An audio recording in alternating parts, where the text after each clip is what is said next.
So this is problem statement 9.9. Let's see what it says.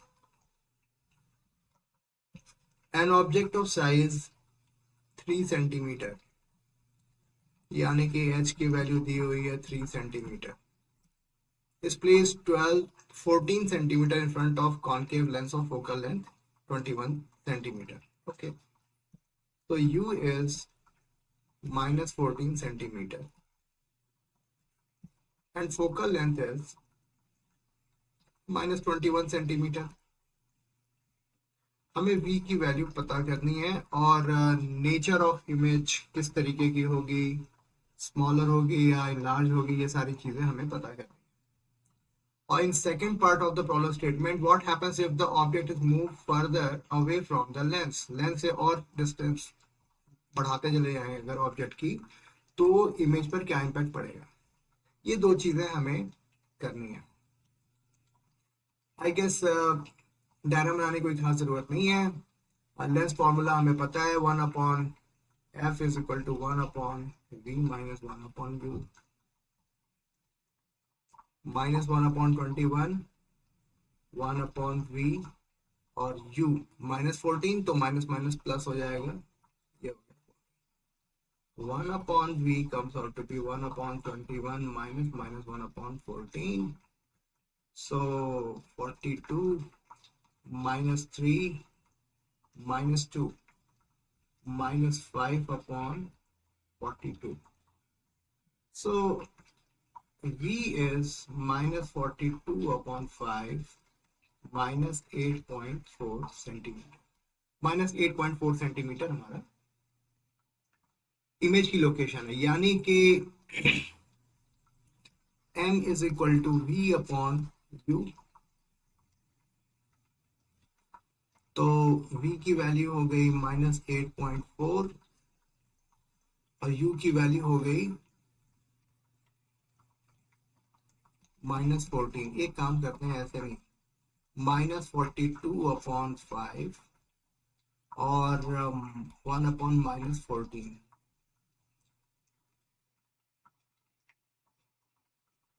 ठीक है, तो 14 3 जा, माइनस माइनस कैंसिल हो गया, तो 0.6 टाइम्स मैग्निफिकेशन हो रहा है, यानी कि इमेज की साइज छोटी बन रही है. ओके, m की वैल्यू पॉजिटिव है तो स्मॉलर इन साइज, m की वैल्यू पॉजिटिव है सो वर्चुअल इमेज बन रही है.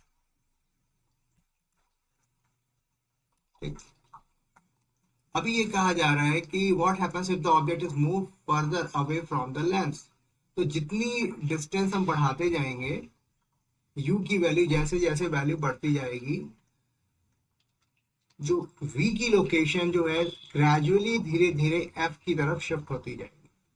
ठीक है, और अगर हमने u को इंफिनिटी पे पहुंचा दिया तो हमारी v की वैल्यू f पर बनेगी.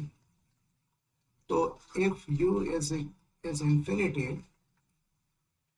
अगर इंफिनिटी पर है तो 1 अपॉन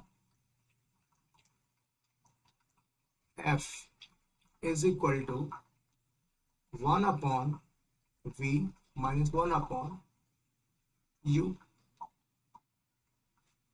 और f जो है नेगेटिव में है, माइनस माइनस 1 अपॉन 21, तो 1 अपॉन v, तो v comes out to be minus 21 centimetre. v comes out to be minus 21 centimetre. इसका मतलब फोकल पॉइंट पर हमें इमेज मिलेगी. तो जैसे जैसे डिस्टेंस हम बढ़ाते जाएंगे, मैग्निफिकेशन और ज्यादा स्मॉल होती जाएगी और ये जो इमेज की लोकेशन है it will shift towards focal point.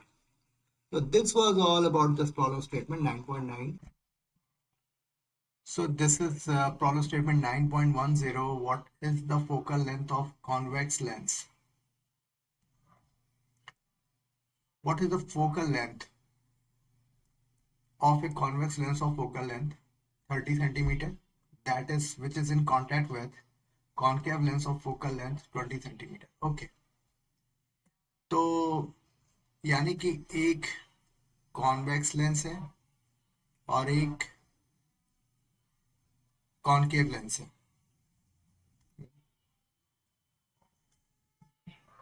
ये मेरा एक कॉनकेव लेंस है, ये दोनों आपस में कांटेक्ट में है।